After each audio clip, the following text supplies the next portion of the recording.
Tomek, Hi. very, very, very nice to sit with you. We're at Tomek's conference in Katowice. Something very, very special about Tomek. Not only has he been, are you in the industry 20 plus years? Yeah, around. But he's had 84 green months in a row, yeah. which is absolutely crazy. But some of the other people that trades with him have they gone on longer stretches than that? Yes, some of my friends even longer.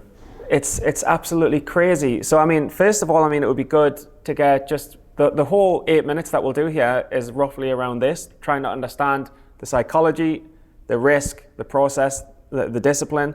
But just straight up, how do you manage to get 84 green months in a row? Like, it's obviously not luck.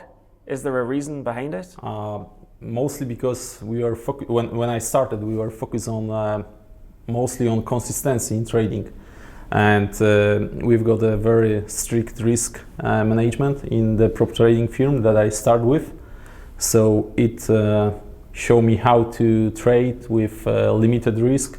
And probably that helps me for the consistency that I have in such period of time, and probably the community that I have around. All traders were great people who share the knowledge and share the way how they trade, how they manage, especially stop losses, and it helped us to have really good consistency in trading, but also limited risk that we have on daily basis. Now, so I'm learning a lot about your strategy. I want to start trading with you immediately. I'm like already sold. But like so I've spoke to different people. I've spoke to you, and I know a lot of your strategy is pre-market. It's early in the morning, 4 o'clock Eastern time, perfect for Poland. But how are you managing your risk in pre-market, and how are you avoiding these crazy big blow-ups? Most of the trades that I have in pre-market, I will just compare to the same trades that we do in market hours many years ago, because we switched from trading mostly market hours. Now we trade mostly pre-market. I think there is a much less algorithm during pre-market, so it's easier to trade when on the other side is mostly some real traders, not algorithms.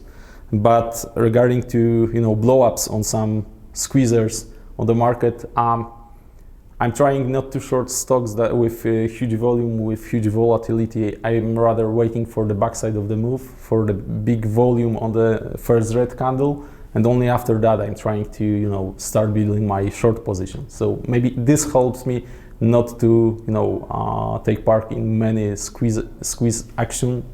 That move stocks from, for example, $1 to $100. Yeah, no, we need to do like a Tomek tour of Europe or something, because like I was looking, and I've never seen anyone cover price action so long. You did a long period this morning on price action, and that helps you formulate the entries. Like what are you seeing in the tape that makes you decide this is the entry? Okay, so I mostly watch the big prints on the time and sells window, and it gives me the edge. When I notice a big exchange in volume, big prints on specific level, it tells me whether there is still a big buyer on the tape or appear a big seller on the tape. And after that, especially on pump and dumps, in which there might be no real reason behind the move. I mean, no news, no catalyst, but only some group of pumpers who do the whole move, and suddenly if there is no buyer on the tape, you just watch if people start shorting stock, especially bigger traders, then you saw a lot of then you have a big edge to enter a short position. And with maybe not without risk, but with very limited risk and big risk and reward ratio. No, and the thing with you is, when you say that you've had like 84 green months, I can believe it, because I've spent some time with you over the last few days. You're very controlled, very calm, seem quite disciplined, and you're in good shape. You're in good shape and stuff like that. Yep. It seems like in a lot of areas of your life, you're quite disciplined. Have you ever slipped? Was there any crazy moments in those 84 months where you're like, oh, I'm on month 73, I can't lose the green month streak, I'm going to hold this loss? It was not like I was counting the months or days without red but all in all, it happened probably when I switched from one strategy to the new one. And I think it was very hard, somehow, very hard for my, mental side of my head, or how to say, but after that I work with a sports psychologist. Really? He helped me a lot with changing the way I think about trades.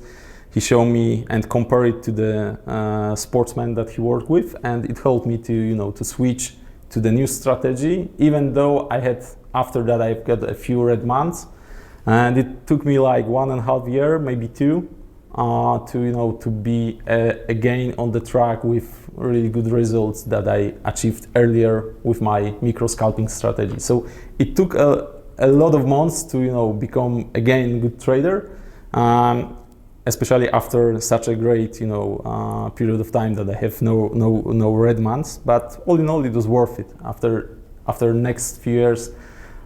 So today I can just say that it was worth changing the strategy, and now red months I'm okay with red months because I'm just looking on my P&L in a longer period of time, not just 1 month, 2 months, 3 months, but rather what will happen next year or in 2 years.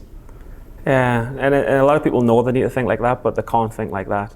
But I suppose, on the 84th month, what went wrong? Was it like a huge disaster, or was it just it's a red month and? Maybe not huge disaster. It wasn't a big red month. It was like calculated in changing the strategy and the way I trade. But for sure, from my personal ego, it was like, oh shit, it's red month. I'm lost now. But yeah. So can we just talk a quick little bit about like tools and brokers and prop firms? I know you do some stuff with Zimtra. How does the tools that you use help you with your strategies? Okay, so I use Trade Idea Scanner that helped me to find the stocks that I'm interested in. So with huge volatility, with volume that increase on 1 minute candles. And it helps me to find the stock that I might trade. I'm not sure whether I will be on long side and on short or on short side, but it just show me there is a ticker that something has just happened on it. And after that, I'm checking, if there is any news. So I use a Benzinga Pro for that, and I check dilution tracker for information about the float, about possible dilution. So there are just few tools that I'm using on daily basis. There are many others that I use from time to time, but I think it helps me to find the stocks as quick as possible when something happens. Yeah, and you've been with Zimtra forever. What's the deal with that? I'm trading with Zimtra for the last 12 years, something like that, or 13 years. I just met, many years ago, I met the owner of Sterling Trader, Steve Sierszulski. He unfortunately passed away a few years ago, but he connected me with Goldie and with Adam from Zimtra, and he told me that they are the best company that I should join. And that was the reason I contacted them, and they prepare a great offer for me and my group of traders, and that's the way we started. Nice. And can I ask you, just in terms of your trading profits, we don't have to say any numbers, but are you making the money that can afford the pierogi? Are you making a little bit more than that? Are you on the pierogi money? Are you? A little bit more. The dinner is on me. And you're based in Poland. You live in Poland. We're here right now. It's a fantastic place, fantastic culture. Yeah. I'm looking forward to seeing other parts. We'll go to Krakow soon. But I was just curious: is there anything in the Polish culture, the Polish identity, that helps form good traders? I would say we've got if we want to achieve something, we've got a great determination to do that. Maybe that helped. Of course, it changed a lot. Because, for example, now I get to know with many new traders or people who try to become a trader, and they want to do it much quicker than we used to do, like almost 20 years ago. But, for example, this conference is for guys like them. So we try to show them how to do that properly, how to work on the consistency, how to find your edge on the market. So I think. And there is a many, I would say, attitude that new traders have, it's great, and having like 70, 80 people here. Yeah. Most of them are newbies, so that's great to connect with, experienced trader and with guys who just want to start and exchange the knowledge.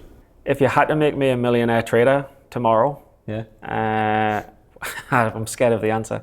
How would you start teaching us, and how would you start teaching your strategy, and what would be the tips that you'd give us straight away? When trying to find an edge, I will force all these guys to create a database of each trade, each print, each chart with description what has happened. And I did it for myself for many years. I was recording the session, then I come back to the videos, check what happened on the tape, what happened on the with volume, and that gives me a lot of information, not just print screen of the chart and what happened, but also what happened on the tape. And that, in my opinion, it could give each person who wanna spend enough time a great edge when you compare to other traders who just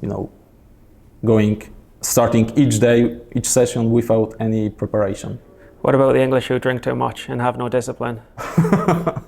Polish traders drink, I think, a lot.